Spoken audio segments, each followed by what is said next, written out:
Have you ever been in that situation where it feels like the more you reach for someone, the faster they run away?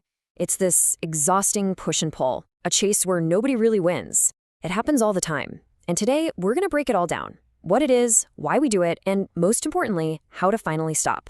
Okay, let's get into it. So, first things first, let's do a little gut check. Just think for a second about your relationships. Romantic, friendships, whatever. Are you usually the one making the first move, trying to close that gap? Or are you the one who feels like you need more space, who kind of backs off when things feel a little too intense? Most of us have a default setting.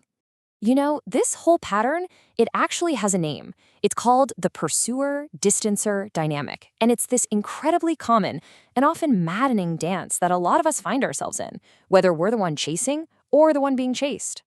So what is it really? At its heart, it's pretty simple. You've got one person who's actively trying to get closer, looking for connection, for reassurance. That's the pursuer. And in response, the other person pulls back, looking for independence and space. That's the distancer. The crazy part is it creates this vicious cycle, right? The more the pursuer chases, the more the distancer withdraws, which of course just makes the pursuer chase even harder. But what's really fascinating is what's going on inside each person's head. The pursuer isn't just trying to connect, they're often totally swamped with anxiety about being left or rejected. It can feel really desperate. And on the other side, the distancer, they're not trying to be a jerk. They genuinely feel suffocated, trapped, and the idea of just being alone for a bit feels like a huge relief. And here's why this matters so much. This isn't just some harmless quirk. It creates this major power imbalance. Think about it. The distancer kind of holds all the cards because they seem to want less. The pursuer is stuck in this really vulnerable spot, always needing something. And that imbalance, it makes real, genuine intimacy almost impossible to build.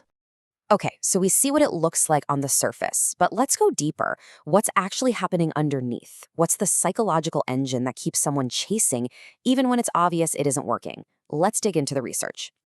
So in the world of psychology, there's a clinical term for this, especially when it happens after a breakup. It's called unwanted pursuit, and it's exactly what it sounds like. Any kind of ongoing pursuit, calls, texts, showing up unannounced, that is very clearly unwanted by the other person. Now, this is really interesting. Research from a dissertation out of Old Dominion University found a super powerful predictor for this behavior. And it's not what you might think. It isn't just about how much you loved the person. A huge factor was the belief that you had few, or maybe even zero, good alternatives to that relationship. The chase is often fueled by the fear that there's nothing else out there. And this quote from that same study, wow, it just captures the whole tragic irony of the situation. I mean, think about it. Being deeply committed, invested, seeing your partner as the one, those are all good things when you're together, right? But the second that relationship ends, those exact same qualities can turn into the fuel for this really unhealthy, painful pursuit. It's all about the context. So if chasing and clinging is the problem, what's the solution? Well, it's this idea of healthy detachment. And I know what you're thinking. That word, detachment, it sounds so cold, so uncaring, but it's actually the exact opposite. It's a really empowering way to break the cycle. Let me show you what I mean. Healthy detachment just means letting go of your emotional dependency on someone else for your own happiness and self-worth. It is not about not caring. It's about caring for someone, even loving them deeply, while still caring for yourself.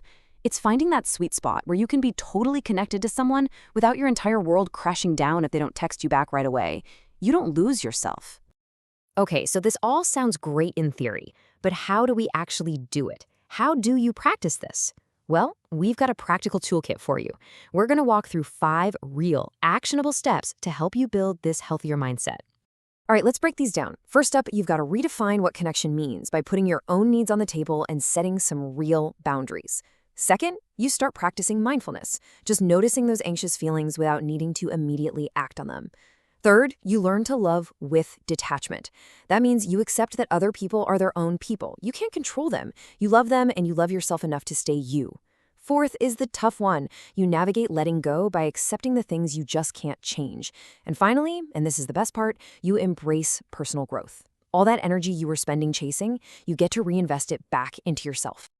So when you put all of these pieces together, you start to see a whole new way of being in relationships. It's about loving without chasing, because the goal here isn't to control someone else. The real goal is your own freedom. I think this quote just nails it. It's about loving freely without being attached to controlling the other person or forcing a certain outcome. Imagine that for a second.